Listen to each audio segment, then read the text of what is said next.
আমরা একটা সন্তান পাইছি লুকরার বাজারে। আমার একটা বাইকনার হাতও আছে, অনুমান 2 ঘন্টা ধরে। প্রায় 2-2.5 ঘন্টা ধরে।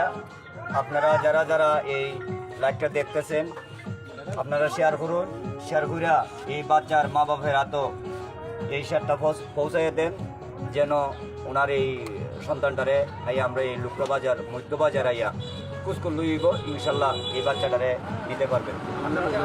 এখন বাচ্চাটা তো কোনো কথাবার্তা কইতে পারে না, প্রতিবন্ধী, যেহেতু প্রতিবন্ধী, যদি কথা কইতে পারতো ইনশাল্লাহ আমরা ফোনে যোগাযোগ করতাম ঠিকানা মতো।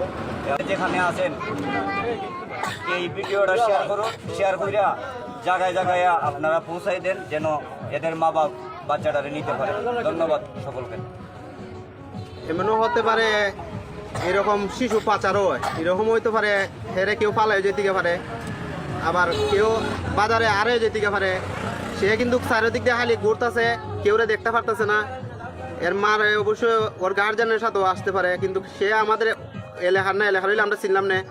যদি কারো বাচ্চা হয়ে থাকে কিংবা বাইবেরার দা কি কেউ স্টিকুটুম হয়ে থাকে, তাইলে অবশ্যই আমাদের স্ক্রিনে নাম্বার দিয়ে দিব, যোগাযোগ করে নিয়ে যাবেন। এটা হতো। আর আমাদের ঠিকানা রয়েছে হবিগঞ্জ লুকরা বাজার, 0 পয়েন্টের সামনে মাদনা রোডের মুখটার মাঝে আইলে ফাইলে ভাই। হ্যাঁ।